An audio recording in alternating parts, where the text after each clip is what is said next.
Dan di sini ada peringatan. Kalau mayatnya adalah perempuan, maka kata gantinya atau domirnya itu diganti. Kalau tadi Allah maghfir lahu, maka diganti Allah maghfir laha. Warhamhu diganti warhamha. Warhamha itu berarti jenazah yang disolatkan adalah wanita. Kemudian wa'fu anhu, maka diganti wa'fu anha. Wa akrim nuzulahu diganti wa akrim nuzulaha. Wa wasi.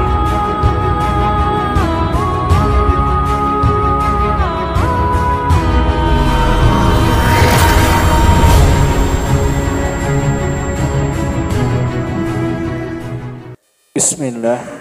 Assalamualaikum warahmatullahi wabarakatuh.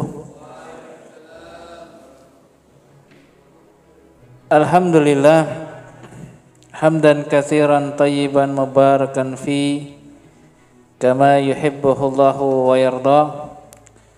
Asyhadu an la ilaha illallah iqraran bihi wa tauhida wa asyhadu anna Muhammadan abduhu wa rasuluh. Qala Allahu jalla wa ala fi kitabihil karim, ya ayyuhalladzina amanu taqullaha haqqa tuqatih wa la tamutunna illa wa antum muslimun. Ya ayyuhan nasu taqu rabbakumul ladzi khalaqakum min nafsin wahidah wa khalaqa minha zawjaha wa batha minhuma rijalan katsiran wa nisaa'a wattaqullaha allazi tasaaluna bihi wal arham innallaha kana 'alaikum raqiba. Ya ayyuhalladzina amanu taqullaha wa qulu qawlan sadida yuslih lakum a'malakum wa yaghfir lakum dzunubakum wa may yuti'illaha wa rasulahu faqad faza fawzan azima. Amma ba'd. Para jemaah yang semoga Allah memuliakan dan merahmati kita semua dan semoga Allah memberikan keberkahan kepada kita semua.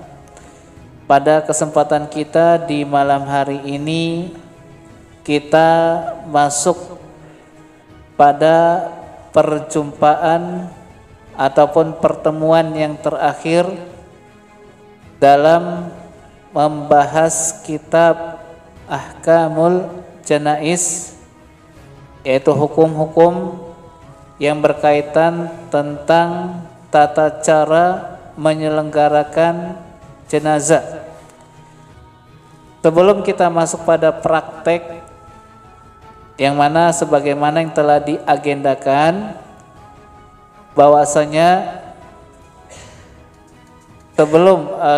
bahwasanya kita di malam hari ini masuk pada pembahasan menyolatkan jenazah, ya. Dan sebelum masuk kepada praktek, kita masuk kepada teori dari menyolatkan jenazah. Bahwasanya mengenai salat jenazah, para ulama fuqaha itu berbeda pendapat tentang takbir ketika melaksanakan salat jenazah. Ada yang mengatakan bahwasanya salat jenazah itu terdiri dari 6 takbir. Dan juga ada yang menyatakan salat jenazah itu terdiri dari 7 takbir. Dan juga ada yang menyatakan bahwasanya salat jenazah itu terdiri dari 5 takbir. Dan juga ada yang menyatakan bahwasanya salat jenazah tersebut terdiri dari 4 takbir. Ya. Mungkin para jamaah di sini baru mengetahui, oh ternyata salat jenazah itu ada yang sampai 7 takbir. Ya. Jangan kita menyalahkan. Hanya saja kita ini pengetahuannya terbatas. Ya. Kita terkadang ilmu itu didapatkan kalau kita belajar. Maka kalau kita tidak belajar menuntut ilmu, maka kita banyak tidak mengetahui perkara-perkara dari ilmu agama tersebut. Ya. Terdapat beberapa asar, asar itu maksudnya definisi dari asar itu segala sesuatu yang disandarkan kepada selain Nabi, apakah disandarkan kepada sahabat Nabi ataukah kepada tabi'in, atba'u tabi'in dan generasi yang setelahnya yang mengikuti jejak mereka dengan baik, baik berupa ucapan, perbuatan maupun persetujuan. Ini asar. Jadi kalau bapak-bapak ditanya apa sih yang dimaksud dengan asar, maka asar itu segala sesuatu berupa ucapan ataupun perbuatan yang disandarkan kepada selain Nabi.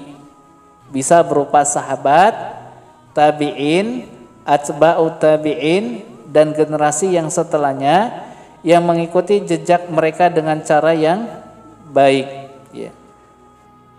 Namun hukumnya disebutkan dari beberapa asar. Yang pertama dari Abdullah bin Ma'qal, dirinya berkata, Ali bin Abi Thalib radhiyallahu an mensolati jenazah Sahal bin Hanif, yang mana Ali bin Abi Thalib ini melakukan takbir sebanyak 6 takbir.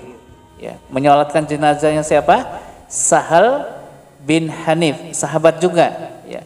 Kemudian menoleh kepada kami sambil berkata, dia adalah termasuk sahabat yang ikut dalam peperangan Badar. Dia di sini maksudnya Sahal bin Hanif. Ya. Maka berkata Al-Imam Asy-Syi'bi, Al-Imam Al-Qamah datang dari Syam dan bertanya kepada sahabat Nabi Abdullah bin Mas'ud, sesungguhnya sahabat-sahabatmu di Syam telah mensolati jenazah dengan bertakbir 5 kali. Karena itu bila Anda bisa tentukan bersamanya kepada kami, ya batasannya kepada kami akan jadikan patokan untuk mengikuti hal tersebut. Maka Abdullah bin Mas'ud merenung sejenak kemudian menjawab, lihatlah saja oleh kalian bagaimana para pendahulu kalian mensolati jenazah, dan bertakbirlah sebagaimana mereka lakukan karena tidak ada jumlah yang tertentu. Ini jawaban dari Abdullah bin Mas'ud ketika ditanya oleh Al-Qamah. Al-Qamah ini siapa? Al-Qamah merupakan seorang tabi'in, ya. Kemudian didapati juga bahwasanya sholat jenazah itu ada yang 9 takbir. Ya. Jadi kesimpulannya apa? Maksimalnya 9 takbir, minimalnya 4 takbir. Jadi kesimpulannya, khulasonya, bahwasanya sholat jenazah dari sekian pendapat yang dipaparkan oleh para ulama, maka sholat jenazah tersebut yang rajih, yang kuat adalah terdiri dari 4 takbir. Ya, kalau ada kita mendapati sholat jenazah ternyata 5 takbir, 6 takbir, 7 takbir, 9 takbir, maka masalah itu tidaklah masalah. Ya. Jangan-jangan kita bersuuzon, jangan-jangan dia ini nggak tahu ini, ya. Salah ini. Ya. Jangan-jangan dia ini lupa, kelebihan takbirnya. Ya. Ternyata itu ada riwayatnya. Ya. Jadi kalau ingin kita berpendapat bahwasanya yang rajih, bahwasanya salat jenazah itu terdiri dari 4 takbir, ya. Dan disyariatkan untuk mengangkat tangan, kedua tangan pada takbir yang pertama, ya. Dalilnya adalah disebutkan dalam sebuah hadis yang diriwayatkan oleh Al-Imam Tirmidzi dari sahabat Nabi yang bernama Abu Hurairah. Dirinya berkata, sesungguhnya ketika Rasul SAW mensolati jenazah, beliau mengangkat kedua tangannya pada takbir yang pertama, kemudian meletakkan tangan kanannya di atas tangan kirinya. Ya. Adapun masalah para ulama berselisih pendapat tentang permasalahan apakah pada takbir yang kedua, ketiga dan keempat ini mengangkat tangan juga ataukah tidak mengangkat tangan. Ya, para ulama berselisih pendapat. Apa Pak? Para ulama berselisih pendapat tentang apakah pada takbir yang kedua dan ketiga dan keempat mengangkat tangan juga ataukah tidak mengangkat tangan. Maka yang kuat, ya tentu kalau kita mendapati perbedaan pendapat di kalangan para ulama, ya, maka kita pilih yang kuat. Ya, jangan cari yang lemahnya Pak. Yang kuat adalah, dan ini merupakan pendapatnya jumhur ulama, bahwasanya yang kuat tidak mengangkat tangan. Ya, jadi mengangkat tangan itu pada takbir yang pertama saja, Allahu Akbar. Ya, takbir yang kedua dan ketiga keempat hanya mengucapkan takbir saja, ya, tidak mengangkat tangan. Kalau Ustadz, kalau mengangkat tangan boleh nggak? Boleh, ya. Tetapi sebagaimana pendapatnya jumhur ulama, maka yang kuat itu tidak mengangkat tangan, ya. Jangan kita bermudah-mudahan di dalam memberikan vonis, aliran apa ini? Kok nggak ngangkat tangan dia ini, ya? Yang lainnya ngangkat tangan, kok dia sendiri ini enggak? Jangan-jangan ikut aliran apa ini? Ya. Hanya saja karena ilmu kita yang terbatas, kita enggak tahu. Terkadang kita ini terlalu mudah memberikan vonis orang itu salah. Ya, padahal kita enggak tahu ilmunya. Ya. Kebanyakan dari kita ini mengetahui hal suatu perkara, kebanyakan itu ikut-ikutan. Ini jangan Pak, jangan kita menjadi orang yang taklid. Ya. Maka segala sesuatu yang kalau kaitannya dengan ibadah, awal yang pertama kali untuk menambah ilmiahan kita, ya, maka awal yang pertama kali kalau itu kaitannya dengan ibadah, kita tanya ada nggak dalilnya. Nah, ini dia ilmiah Pak. Ya. Karena semua agama Islam ini adalah agama yang sempurna. Segala sesuatunya itu bisa dipertanggungjawabkan secara dalil. Lengkap agama Islam. Al-Quran telah mengatakan, As-Sunnah telah disebutkan oleh hadis Nabi SAW. Ya, maka yang pertama kali kalau kaitannya dengan ibadah, maka yang kita tanyakan ada nggak dalilnya? Itu dia. Pertanyaannya simple Pak.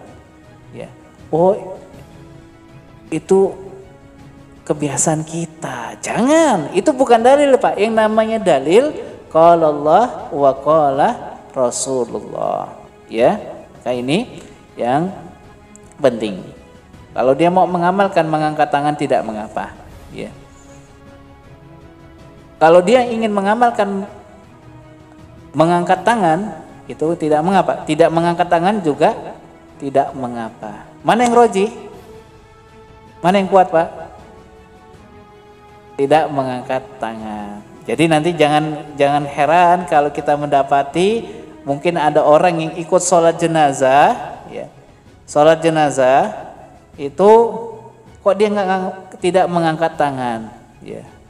Berbeda dengan kaum Syiah Pak, kaum Syiah. Ini Syiah, tahu Syiah Pak? Bukan ada Syiah si B, bukan. Syiah ini aliran, ya, merupakan yang pencetusnya adalah seorang Yahudi yang bernama Abdullah bin Saba.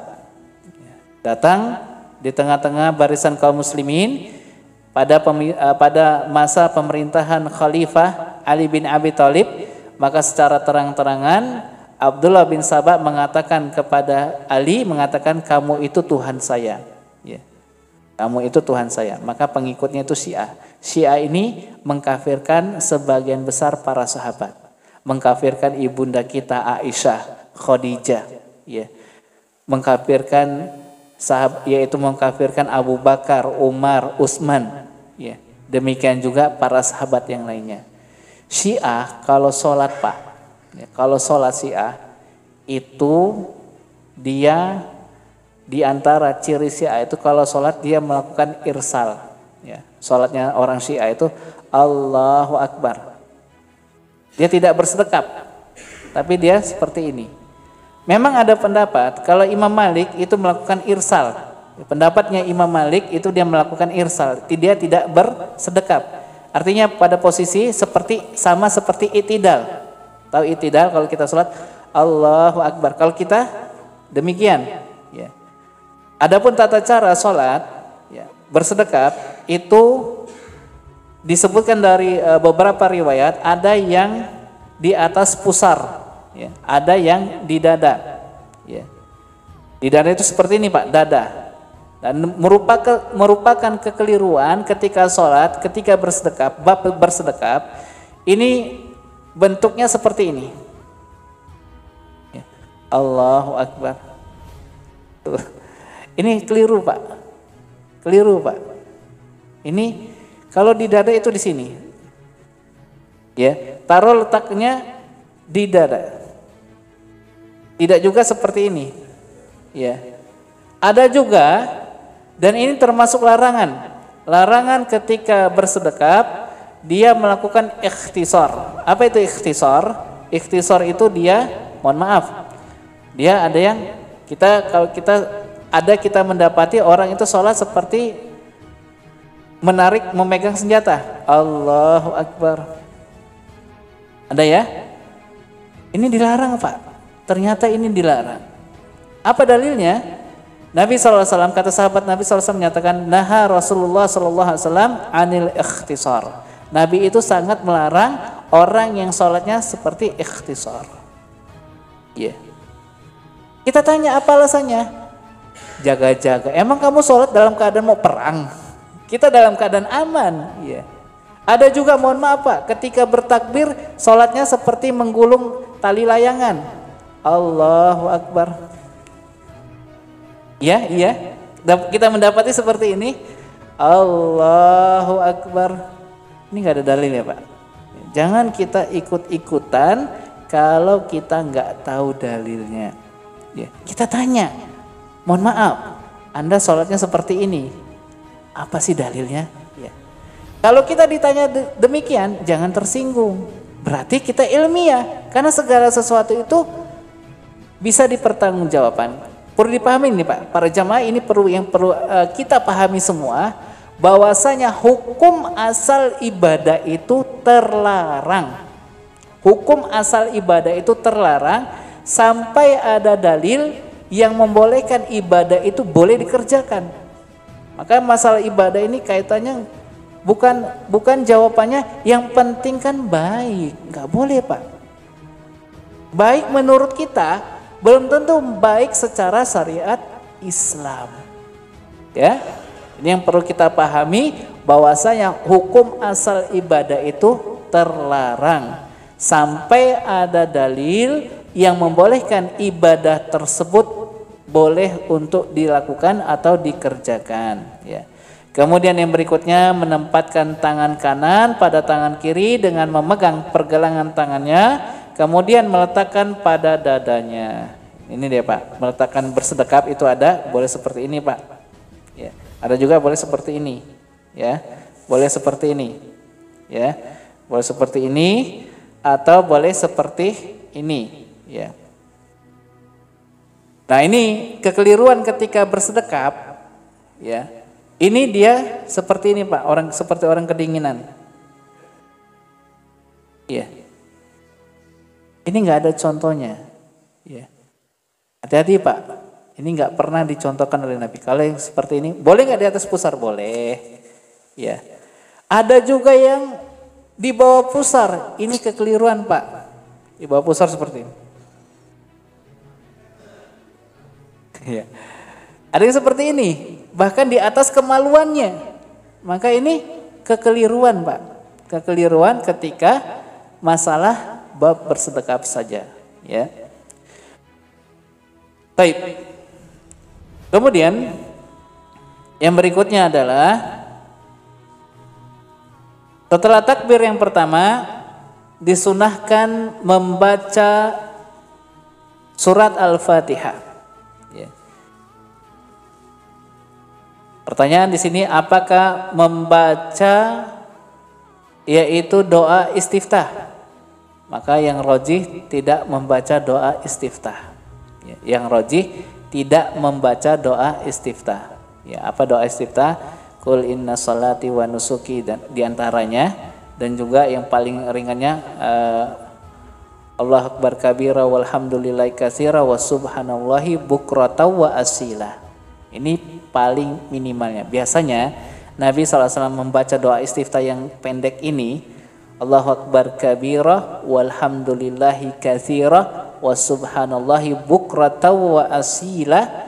Ini dibaca oleh Nabi ketika sholat sunnah, ya, sholat malam, sholat sunnah.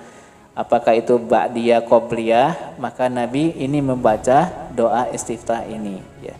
Kemudian yang berikutnya, bacaan dalam sholat jenazah dilakukan secara sir, tidak dijaharkan. Ya, membacanya tidak dijaharkan.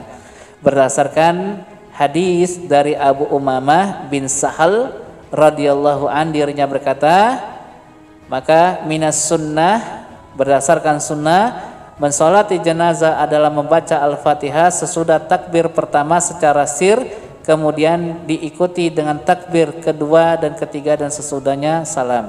Ya.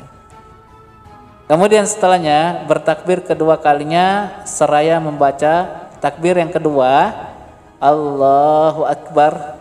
Takbir yang kedua membaca sholawat Nabi, ya, terutama membaca sholawat Ibrahimiyah.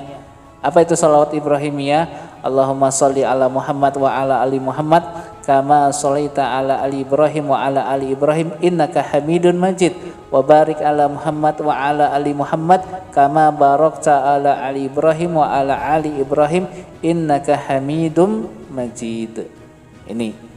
Kemudian yang berikutnya adalah bertakbir hingga yang akhir dengan ikhlas, kemudian memunajatkan doa bagi mayat berdasarkan hadis dari Abu Umamah. Jadi kesimpulannya, takbir yang pertama itu hanya membaca surat Al-Fatihah tanpa doa istiftah. Ya. Apakah boleh menggunakan lafadz isti'azah? Ya. Maka para ulama menyatakan jaiz, yaitu apa itu kalimat isti'adzah? A'udzubillahi minasyaitonirrajim min hamzihi wa nafthihi wa nafsihi. Ya. Kemudian setelahnya membaca surat Al-Fatihah. Kemudian beranjak ke takbir yang kedua. Boleh mengangkat tangan, Pak?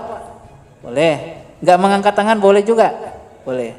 Yang rajih, yang kuat, tidak mengangkat tangan. Monggo, mau yang diamalkan yang mana, silakan. Ya, karena perkara ini luas. Ya. Kemudian pada takbir yang kedua, apa yang dibaca setelahnya? Sholawat Nabi, terutama sholawat Ibrahimiyah. Ya. Sama seperti ketika kita tasyahud awal ataupun tasyahud yang akhir. Ya. Kemudian pada takbir yang ketiga, maka hendaklah mendoakan mayat, ya, dengan doa-doa yang diriwayatkan dari Nabi Shallallahu Alaihi Wasallam. Ya. Di antaranya doa yang dibaca pada takbir yang ketiga adalah disebutkan dalam sebuah hadis yang diriwayatkan oleh Al-Imam Muslim. Demikian juga yang diriwayatkan oleh Al-Imam An-Nasa'i di dalam sunannya, diriwayatkan oleh Al-Imam Ibnu Majah di dalam sunannya, demikian juga yang diriwayatkan oleh Ibnul Jarud, demikian juga yang diriwayatkan oleh Al-Imam Al-Baihaqi, dan juga diriwayatkan oleh Imam Ahmad di dalam musnadnya, bahwasanya datang dengan lafaz Allahumma ighfir lahu warhamhu wa'afihi wa'fu anhu wa akrim nuzulahu wa wassi' madkhalahu waghsilhu bil ma'i was salji wal barad wa nakkihi minal khataayaya kama naqaita wa fi riwayat kama yunaqqa saubul abyadu minad danas wa abdilhu daran khairan min darihi wa ahlan khairan min ahlihi wa zawzan khairan min zawjihi wa adkhilhu al jannata wa a'idhu min adzabil qabri wa min adzabin nar. Ya, saya yakin ini Pak. Saya yakin paling banternya sampai wa'afihi wa'fu anhu. Bener apa bener nggak tebakan saya? Iya. Ini paling banternya yang kita hafal. Padahal itu doa untuk saudara kita yang sedang meninggal itu panjang. Dan di sini ada peringatan. Kalau mayatnya adalah perempuan, maka kata gantinya atau domirnya itu diganti. Kalau tadi Allahumma gfir lahu, maka diganti Allahumma gfir laha. Warhamhu diganti warhamha. Warhamha itu berarti jenazah yang disolatkan adalah wanita. Ya. Kemudian wa'fu anhu, maka diganti wa'fu anha. Wa akrim nuzulahu diganti wa akrim nuzulaha. Wa wassi' madkhalahu diganti wa wassi' madkhalaha.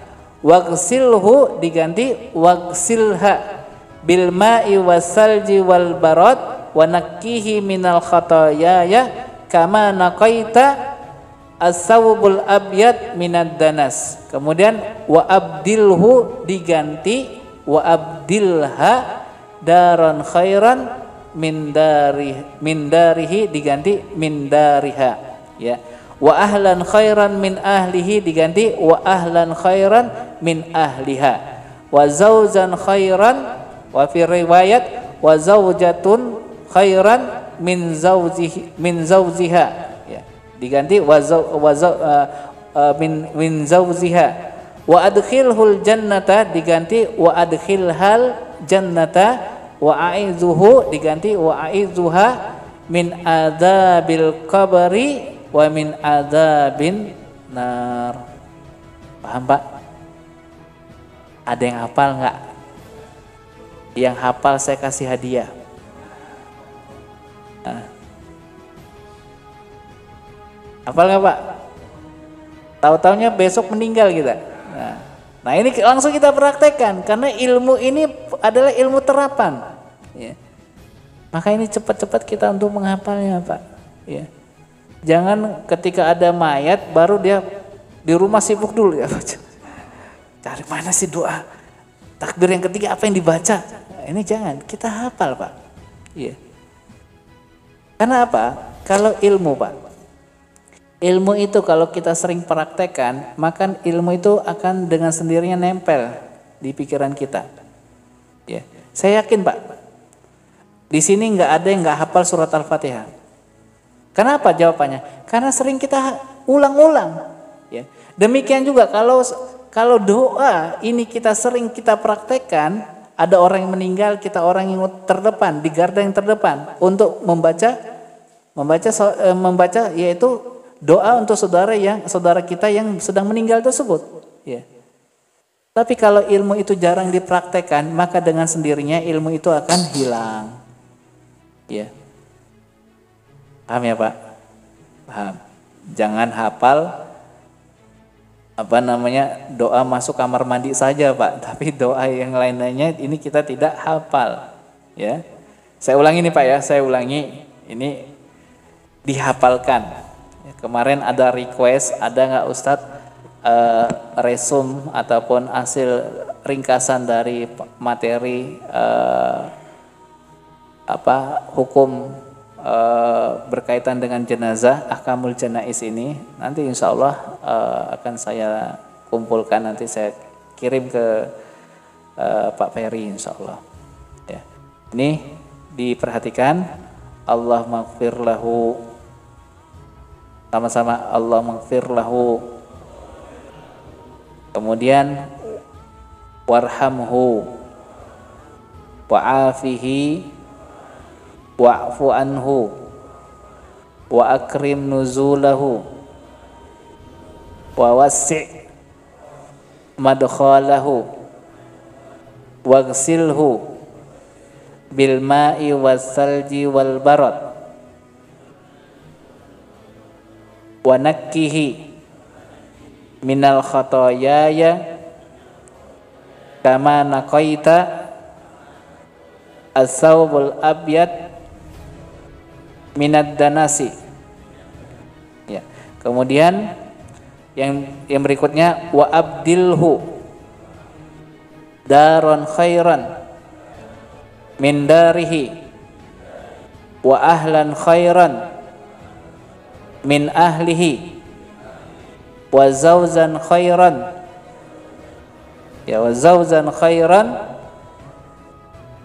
min zawjihi wa adkhilhul jannata wa a'idhuhu minal adzabil qabri wa min adzabin nari. Ada 13 yang kita berdoa kepada Allah, yang mana doa itu untuk saudara kita yang sedang meninggal dunia. Ya, saya ulangi ya Pak. Allahumma ighfir lahu warhamhu wa'afihi wa'fu anhu wa akrim nuzulahu wa wasi' madkhalahu waghsilhu bil ma'i wassalji wal barad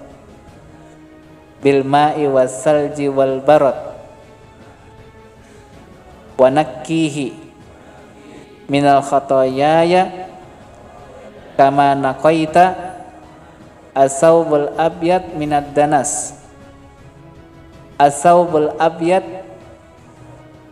danas ya. Wa abdilhu daron khairan min darihi wa ahlan khairan min ahlihi wa zawjan khairan min zawjihi wa adkhilhul jannata wa a'idzuhu min azabil qabri wa min azabin nari. Gampang kan? Mudah ya? Mudah ya. Ini yang dibaca ketika takbir yang ketiga ya. Kemudian pada takbir yang keempat datang di dalam riwayat hadis yang diriwayatkan oleh Imam Ibnu Majah di dalam sunannya, dan juga diriwayatkan oleh Al-Imam Al-Baihaqi ya. Ini datang dalam riwayat yaitu dari sahabat Nabi Abu Hurairah radhiyallahu an, Rasulullah SAW apabila mensolati jenazah maka beliau menggunakan doa berikut ini, yaitu doanya Allahumma ighfir li hayyina wa mayyitina wa syahidina wa ghaibina wa saghirina wa kabirina wa zakarina wa unsana. Allahumma man ahyaitahu minna fa ahyihi alal islami wa man tawaffaitahu minna fatawaffahu alal imani. Allahumma la tuharrimna ajrahu wa tudilluna ba'dahu. Artinya ya Allah, anugerahkanlah ampunan bagi yang hidup dan mati dari kami, yang menyaksikan dan yang tidak menyaksikan dari kami, yang besar dari kami dan yang kecil dari kami, yang laki-lakinya maupun yang perempuan dari kami. Ya Allah, siapa saja yang Engkau hidupkan dari kami dalam keadaan Islam, maka hidupkanlah ia dalam keadaan Islam. Dan siapa saja yang Engkau wafatkan dari kami, maka wafatkanlah dalam keadaan beriman. Ya Allah, janganlah Engkau halangi kami dari pahalanya, dan jangan pula Engkau sesatkan kami sepeninggalan dirinya. Ya. Ini yang dibaca oleh Nabi Shallallahu Alaihi Wasallam ya pada takbir yang keempat. Ya. boleh dibaca pada takbir yang keempat atau takbir yang ketiga. Ya, ini dia. Jelas Pak? Jelas? Kalau sudah jelas kita masuk kepada praktek. Ya. Siapa yang mau jadi mayat?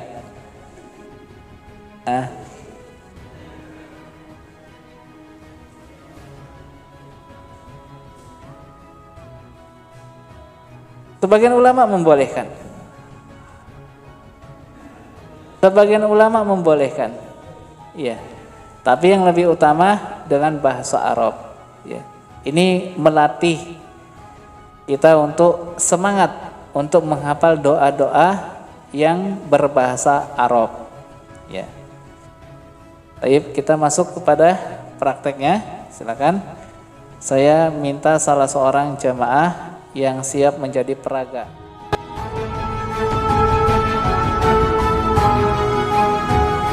Baik. Siap ya?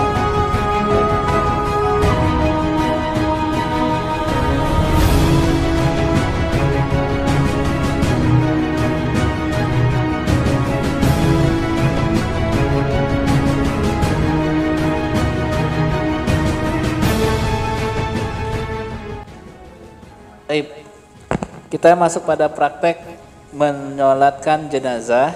Adapun kain mengkafani jenazah sudah kita sampaikan. Saya kira masih ada kain kafannya, tapi qadarullah si pemegang kain kafannya nggak hadir, ya. Si pemegang ya, berdasarkan berita yang masuk ya. Baik, perhatikan di sini para jamaah rahimani wa rahimakumullahu jami'an. Bahwasanya apabila mayatnya pria, ini posisi imam itu sejajar dengan kepala, ya, sejajar dengan kepala. Adapun kalau posisi mayat yang disolatkan itu adalah wanita, maka dia sejajar dengan tengahnya, bagian tengahnya yaitu bagian perutnya, ya, ya. Dan merupakan kekeliruan ketika mensolati jenazah, ini posisinya salah balik. Ya. Ini posisi kepalanya dia ke arah berlawanan. Maka ini kekeliruan. Dalam suatu riwayat ketika Nabi SAW mensolati jenazah dan jenazah yang disolatkan itu adalah laki-laki, maka dalam riwayat tersebut Nabi ini sejajar dengan kepala, bagian kepala. Adapun ketika mayat wanita, maka sejajar dengan bagian tengahnya ataupun bagian perutnya dari si wanita tersebut. Kemudian setelah itu tidak ada bacaan khusus. Bacaan khusus semisal as-salatul jami'ah. Ini dibaca lafadz as-salatul jami'ah ini dilakukan ketika sholat gerhana saja, ya, sholat gerhana saja. Mengingatkan orang-orang yang masih di rumah agar maka sangat disunahkan melakukan sholat gerhana, apakah itu gerhana matahari ataukah gerhana bulan, kalau kita melihat. Kalau nggak melihat ini nggak disunahkan, ya. Kalau kita hanya mendapatkan berita saja, tapi kita belum melihat, maka kalau sunnahnya melihat sholat gerhana, melihat gerhana, baru kita melaksanakan sholat gerhana. Itu lafadz as-salatul jami'ah ini dilakukan ketika sholat gerhana saja. Kekeliruan ini seringkali kita mendapatkannya ketika sholat Idul Fitr. Ya, sholat Idul Fitr ini imamnya mengatakan as-salatul jami'ah, as-salatul jami'ah, ini kekeliruan. Dan juga ketika mensolatkan mayat, nggak ada bacaan khusus, panggilan khusus. As-salatul jami'ah nggak ada, langsung ya, langsung. Dan disukai ketika mensolati jenazah, ketika orang yang di belakangnya ini dalam keadaan softnya ganjil.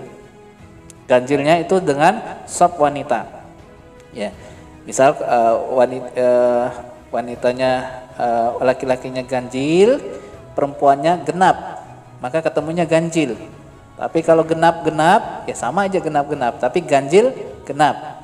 Berarti ketemunya disukai ini boleh 3 barisan, 3 shop atau 5 shop atau lebih, tergantung jumlah jamaahnya. Disunahkan yaitu dalam bilangan ganjil. Kalau genap boleh nggak? Boleh. Sebagian kita ini mempermasalahkan, nggak genap ini nggak ganjil nih, harus genap. Nggak, itu hanya disukai, disunai, ya disunahkan, nggak sampai mewajibkan. Kalau seperti itu berarti pemahamannya wajib, harus ganjil, tapi hukumnya adalah sunnah, ya. Disunahkan ini sebelum memulai, sama seperti kita memerintahkan untuk meluruskan shaf dan merapatkan shaf. Sawu sufufakum tarasu, lurus dan rapatkan shaf, ya, lurus dan rapatkan shaf, ya. Maka ini enggak seperti orang sholat, mungkin space-nya antara shaf yang pertama dengan shaf yang kedua ini banyak lenggang. Ini boleh kita merapat, Pak, boleh kita merapat, ya, merapat. Kita kembali, kita sejajar dengan kepala. Kemudian adalah kita bertakbir, Allahu Akbar. Ya. Apa yang dibaca? Al-Fatihah tanpa doa istiftah, tanpa doa istiftah.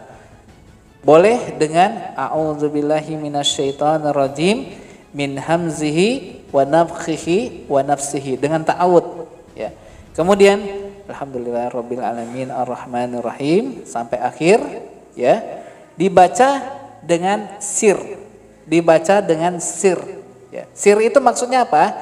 Sir itu dibaca dengan suara yang lirih, yang terdengar oleh dirinya sendiri ataupun samping kanan dan kirinya. Ya, sir. Boleh dibaca sir. Alhamdulillahirabbil alamin arrahmanir rahim maliki yaumiddin iyyaka na'budu wa iyyaka nasta'in. Kekeliruan ketika sholat ini gerakan bibirnya enggak ikut. Ini keliru, Pak. Ya, harus bergerak, goyang, ya. Ini dia. Kemudian beranjak kepada takbir yang kedua. Setelah usai membaca surat Al-Fatihah, beranjak kepada takbir yang kedua, boleh mengangkat tangan atau tidak mengangkat tangan. Allahu Akbar atau Allahu Akbar. Ya. Apa yang dibaca? Sholawat Nabi, terutama sholawat Ibrahimiyah, yaitu dengan dibaca Allahumma sholli ala Muhammad wa ala ali Muhammad kama shollaita ala ali Ibrahim wa ala ali Ibrahim innaka Hamidun Majid wa barik ala Muhammad wa ala ali Muhammad kama barakta ala Ibrahim wa ala ali Ibrahim innaka Hamidun Majid. Selesai, kita beranjak kepada takbir yang ketiga. Boleh mengangkat tangan dan juga tidak mengapa tidak mengangkat tangan. Allahu Akbar. Kemudian apa yang dibaca?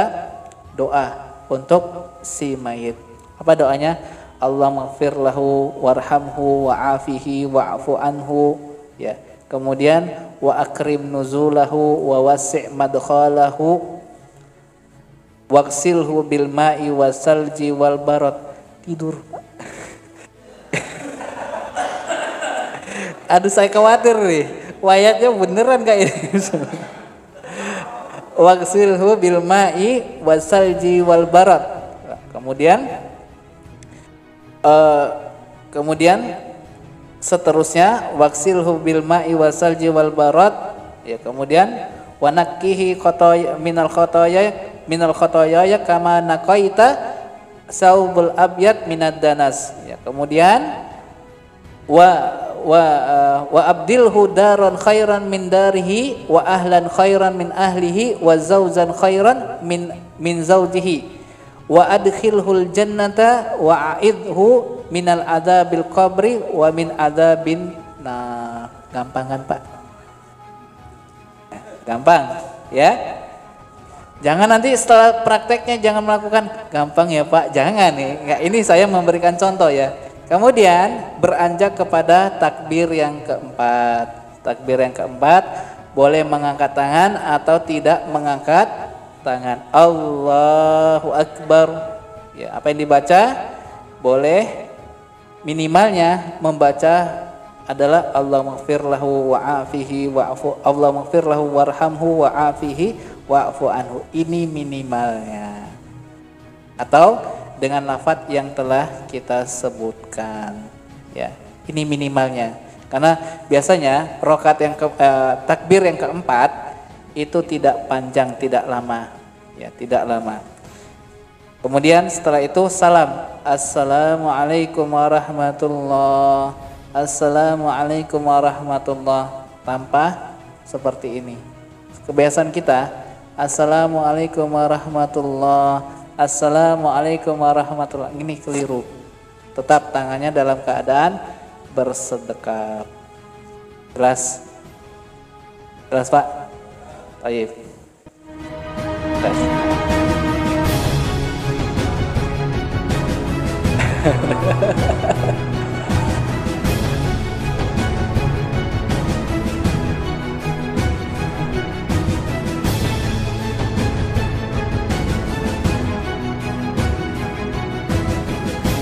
Baik. Para jamaah rahimani wa rahimakumullahu jami'an.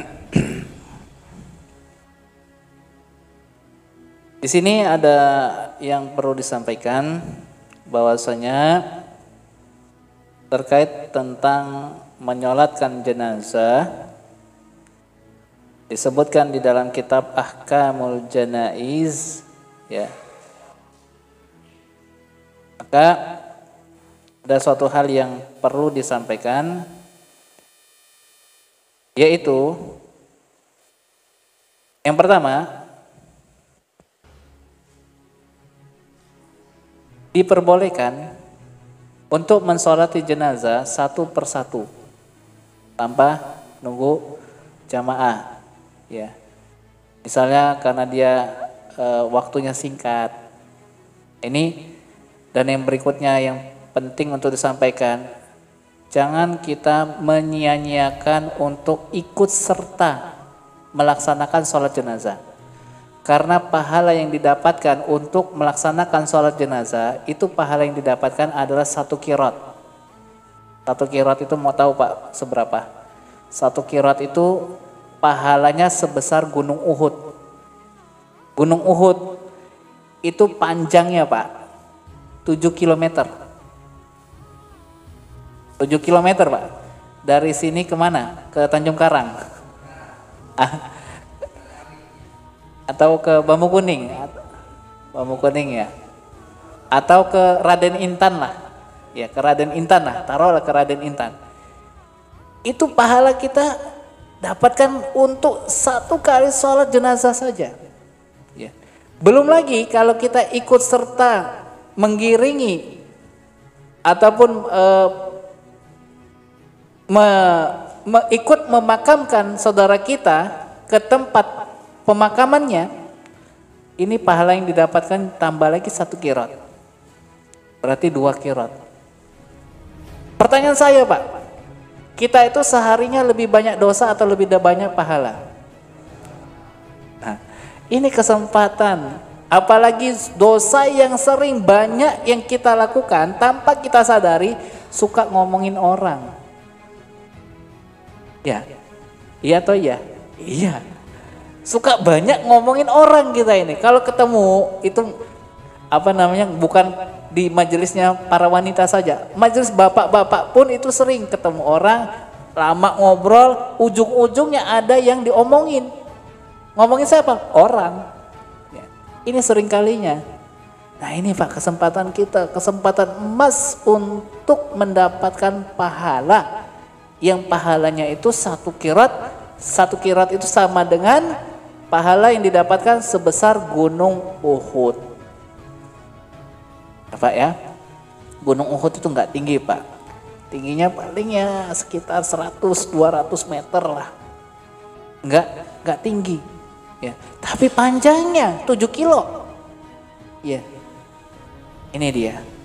Maka Kemudian diperbolehkan mensolati jenazah di dalam masjid.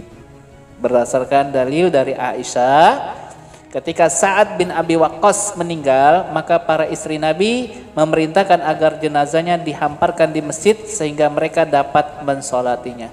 Dan diperbolehkan mensolati jenazah di dalam rumah orang tersebut. Ya. Apalagi kalau dia rumahnya besar, itu lebih utama disolatkan di rumahnya. Ya, bukan suatu kewajiban mensolati jenazah itu di masjid. Ustadz, masjid di kampung sini kalau siang biasanya dikunci gitu kan. Ada ya Pak, ada beberapa kasus itu dikunci. Nggak masalah. Boleh juga mensolati jenazah itu di perkarangan rumahnya. Ya, ini dia. Mana yang lebih utama, mensolati jenazah di dalam masjid atau di luar masjid? Maka jawabannya di luar masjid. Pahami ya Pak bahasa saya? Diperbolehkan mensolati jenazah di dalam masjid. Yang lebih utama mana? Di luar masjid. Berarti di luar masjid itu apakah di perkarangan masjid ataukah di dalam perkarangan rumahnya? Ya, ini dia. Kemudian yang berikutnya, hal yang perlu disampaikan, apabila jenazahnya banyak bercampur antara jenazah laki-laki dan wanita, maka hendaklah disolati sekaligus dengan menempatkan posisi jenazah laki-laki lebih dekat ke arah imam. Dikumpulkan Pak. Ya. Bukan di bentangan panjang ini enggak, tetapi disejajarkan. Ya, dibariskan. Ya. Itu kalau di Masjidil Haram ataupun di Masjid Nabawi, untuk mayat yang disolatkan di sana, ya, di masjid dua tanah haram ini, Masjidil Haram dan Masjid Nabawi, itu mendaftar dulu Pak. Ya. Kadang yang disolatin itu sekaligus ada yang 5, 7 mayat, ya, yang disolatkan, ya, ada yang 3 mayatnya, ada yang bercampur juga, ada mayat anak kecil, ya. Demikian juga ada mayat wanita, laki-laki wanita, itu dicampur. Bagaimana caranya? Boleh dengan posisi mayat laki-laki itu didekati dengan imam. Jadi posisinya imam yaitu di sejajar dengan kepala mayat. Walaupun di situ ini laki-laki, wanita, ya. Itu mayat laki-laki yang lebih diutamakan, yang didekatkan kepada imam. Bagaimana posisi berdirinya imam? Itu sejajar dengan mayat laki-laki, sejajar dengan kepalanya. Ya. Kemudian perkara yang berikutnya, diperbolehkan untuk mensolati jenazah satu persatu. Ya. Kemudian yang berikutnya yang disampaikan, tidak diperbolehkan mensolati jenazah di tengah-tengah kuburan. Ya. Di tengah-tengah kuburan. Ini enggak boleh Pak. Hendaklah sang imam di belakang kepala bila sang mayat laki-laki, dan di tengah-tengah jasad jika mayat itu wanita. Ya. Kemudian perkara yang berikutnya yang penting untuk disampaikan adalah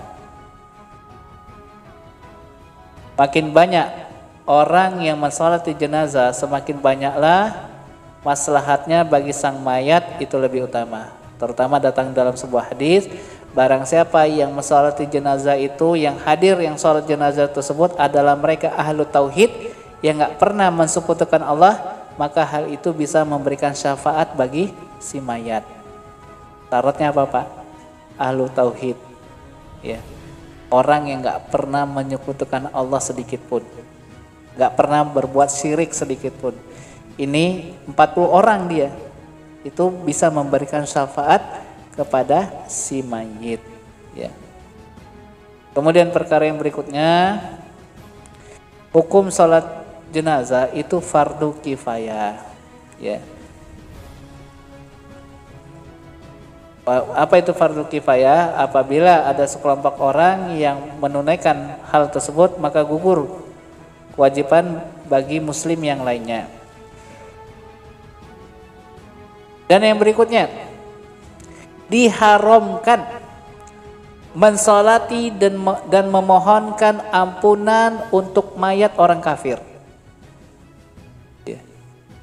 Bagian kita ada yang ikut serta juga di pemakaman orang kafir.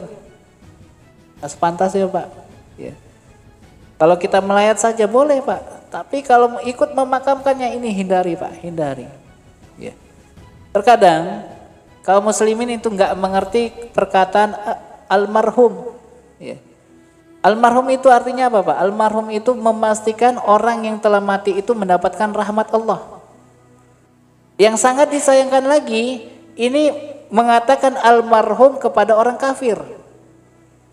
Iya. Enak saja orang kafir itu, banyak orang kafir sekarang itu dia mengucapkan alhamdulillah saya dapat rezeki gitu kan.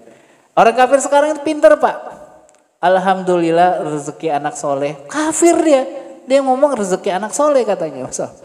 Ini menunjukkan betapa kurang ajarnya mereka orang-orang kafir. Ya. Dilarang kita Pak. Apa dalilnya?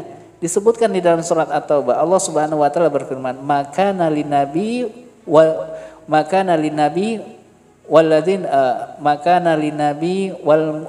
walladzina amanu ayastaghfiru lil musyrikin walau kana ulil qurba." Gak sepantasnya bagi seorang nabi dan orang-orang yang beriman memohon ampunan bagi orang-orang musyrik, bagi orang-orang kafir, kata Allah, walaupun mereka itu karib kerabat dengan dirinya. Keluarganya nggak boleh Pak.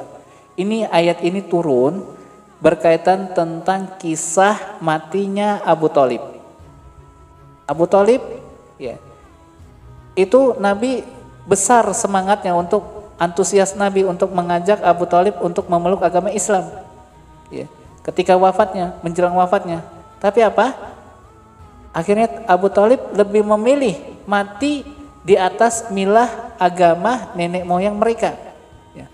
Maka Nabi itu menangis dan mengatakan, saya akan senantiasa memohon ampunan kepada dirimu.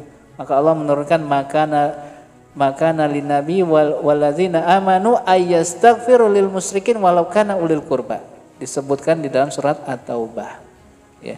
Tidak sepantasnya bagi seorang nabi dan orang-orang yang beriman memohon ampunan bagi orang-orang kafir, walaupun mereka itu bapak mereka, karib kerabat mereka, paman mereka, bibi mereka, nggak boleh, haram Pak hukumnya. Ya. Kalau orang kafir yang masih hidup, kita doakan semoga kamu dapat hidayah, boleh. Ya. Semoga kamu dapat hidayah, itu boleh. Ya.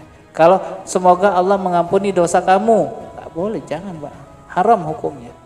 Ya, nggak boleh kita memohon ampunan bagi mereka, bagi mereka orang-orang kafir. Ya. Walaupun saat dia itu semasa hidupnya baik benar, selalu saya dikirimin makanan, ya, tadi selalu disangoin, ya, atau dan yang lain sebagainya, ini jangan. Ya.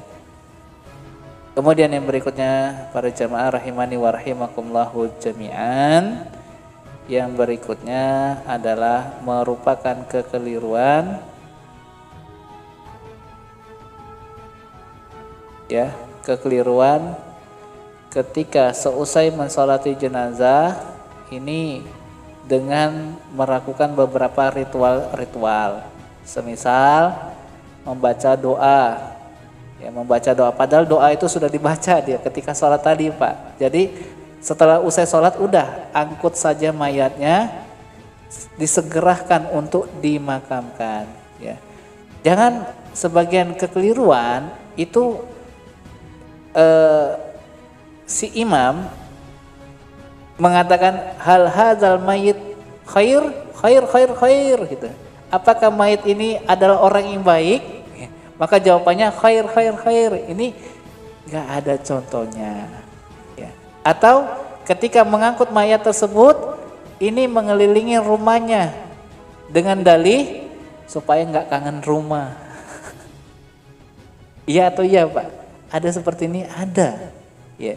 sebagian tempat melakukan ritual-ritual seperti ini.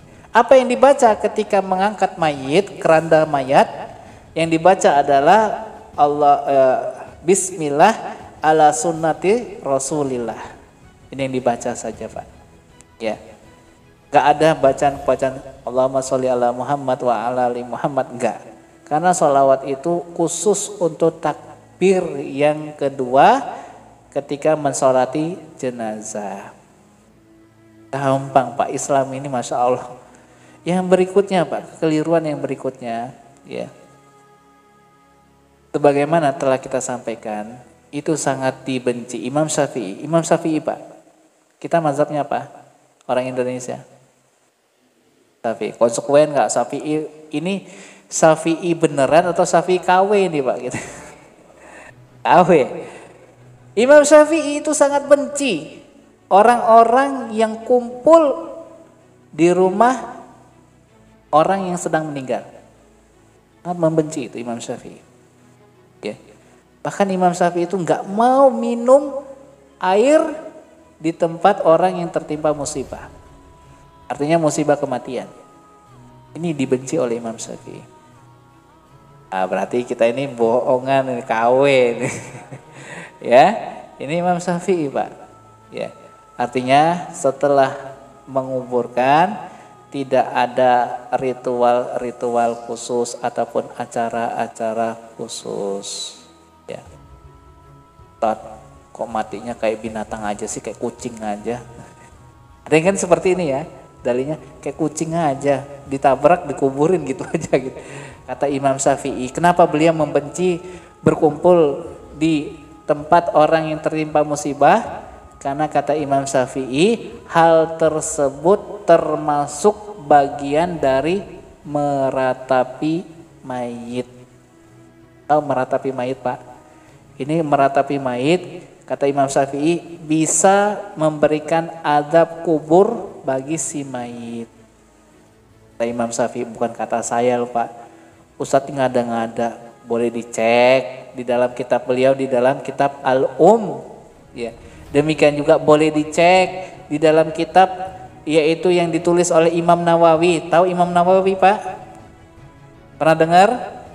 Imam Nawawi penulis dari kitab Riyadhus Shalihin, Hadis Arba'in, Al-Azkar, ya. Ini Imam Nawawi mengatakan apa? Imam Nawawi mazhabnya apa? Syafi'i. Ya. Maka kalau ingin mengetahui perkataan-perkataan Imam Syafi'i, banyak merujuk kitab yang ditulis oleh Imam Nawawi. Maka Imam Nawawi punya karya tulis, yaitu karya tulisnya bernama, yaitu kitab Al-Majmu' Syarhul Mu'adzab. Al-Majmu' Syarhul Mu'adzab. Ya. Itu beliau mengatakan termasuk perkara meratapi mayat adalah orang-orang berkumpul di rumah sahibul mayit, orang yang tertimpa musibah kematian tadi. Ya. Bahkan kata Imam Nawawi di dalam kitabnya Al-Majmu' Syarhul Mu'adzab, hal tersebut bisa menyebabkan si penghuni kubur mendapatkan siksa kubur. Ini dia, Pak. Ternyata itu yang selama ini kita ejek-ejekkan, yang selama ini kita bully orang-orang tersebut, ternyata mereka itulah yang paham dengan sunnah Nabi Sallallahu Alaihi Wasallam. Jangan kita kucilkan, Pak. Ya. Karena kita ini, apalagi kalau ada satu yang komporin, ini aliran apa ini? Jangan seperti ini ya. Artinya itulah yang sesuai, yang saya katakan yang sesuai dengan sunnah Rasulullah Sallallahu Alaihi Wasallam. Ini, Pak, agama Islam ini mudah, Pak. Agama ini Islam. Orang mati dia miskin ataupun kaya diberlakukan sama, Pak. Ya. Saya tanya, Pak, sebesar apapun rumah kita, rumah orang kaya tersebut, toh juga kalau kita lihat di atas pesawat, masih kelihatan nggak rumah orang kaya itu? Nggak kelihatan. Luas tanahnya itu 2000 meter, Pak Ustadz. 2000 meter rumahnya itu, 2000 meter persegi. Kita tanya, di atas pesawat kelihatan nggak? Itu baru di atas ketinggian 500 kaki dari permukaan laut. Ya, baru 500 kaki Pak. Atau 1000 kaki dari permukaan laut. Nggak kelihatan lagi rumah yang kaya itu, rumah yang megah itu. Sama Pak, Islam ini nggak ada membeda-bedakan mayat. Ya. Sekaya apapun kita, rumah masa depan kita itu hanya berukuran 2x1 Pak. Iya kan Pak? Rumah masa depan kita itu berapa ukurannya Pak? Nah, mana rumah Bapak yang 1000 meter persegi itu, yang luas rumahnya itu? Enggak, yang dibawa adalah ukuran 2x1. Benar atau benar? Benar. Ini yang terjadi. Nah, mungkin itu saja yang bisa kita sampaikan pada pertemuan kita di malam hari ini. Alhamdulillah selesai pula teori plus praktek tata cara di dalam mengurus jenazah.